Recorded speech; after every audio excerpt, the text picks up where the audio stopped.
Fourth grade student musicians, great to see you. Mr. Osborne here. Hey, I want to look at this first slide with you. Of course, the first slide will be the hello side that's above me, but then this slide two is really where we're starting everything off.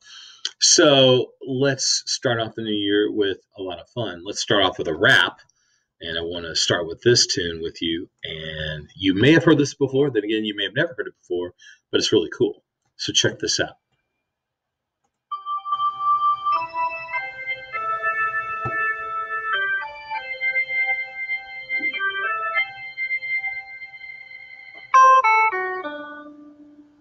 Notice the spaces, and then a line. Come on, everybody, learn the lines and the spaces. Come on, everybody, learn the lines and the spaces. Come on, everybody, learn the lines and the spaces now.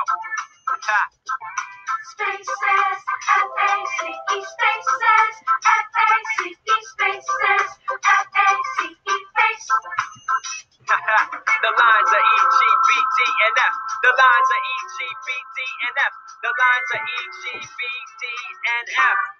Okay, you get the idea. So, welcome to Lines and Spaces. We're going to spend some time talking about those, numbering them, naming them, knowing what they are, where they occur on the music staff, so we know what we're doing. So, one of the first posters I created in your lesson slide was this one of staff. You'll notice it says definition of a staff, and then you'll see staff in yellow, which is the definition word, okay, or the term.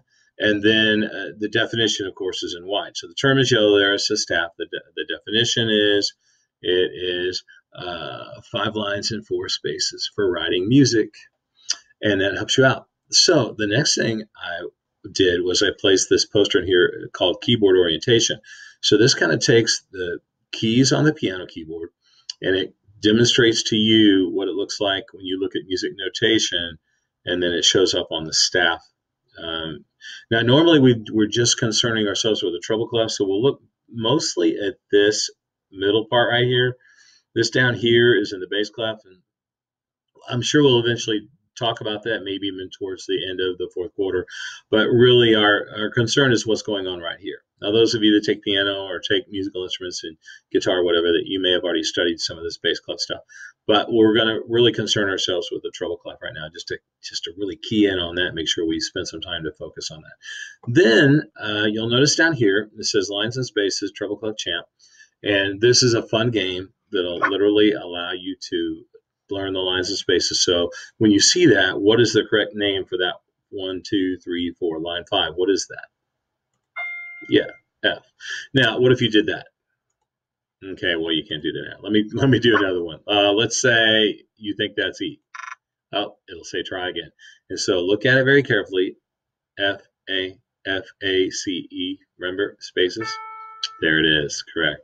So you'll get to do that. Once you're done, then you can turn it into game mode and see how many you can get correct in, like, I think 30 seconds on the clock or something like that. Okay, moving on from that, I want to look at this. And so after studying all this about lines and spaces, hearing that song, looking at this, looking at the line spaces, treble clef champ, spending time looking at the keyboard orientation, then I thought we would take time out to learn everything that we've learned up to this point, take everything we've learned, and go here and actually see if we can identify and maybe even write down these pitches on a piece of paper or something. I was hoping there would be a way to maybe just write it up on here, but these lines are here, and you can either say these out loud or you can actually write them down and then go back and check and make sure you got them correct. So for Ode to Joy, what would that first line be? Remember, the lines are E, G, B, D, and F, right? So E, E, F, G, G, F, E, D, C, C, D, E, E, D, D. Anyway, you get the idea of how to do that. We're not doing entire songs. We're just taking portions of songs to see if you can identify the lines and spaces of those songs. Same thing with Rocky Mountain. Rocky Mountain, Rocky Mountain, Rocky Mountain high. When you're on that Rocky Mountain, hang your head and cry. And then Yankee Doodle went to town, riding on a pony, stuck a feather in his cap and called it macaroni. So see if you can figure out the pictures for that one. And then Old MacDonald had a farm. E-I-E-I-O. So take some time out using the all the stuff we learned and then put that in with that. All right, guys. I hope you enjoy this as much as I enjoy putting it together for you. So let me know what you think.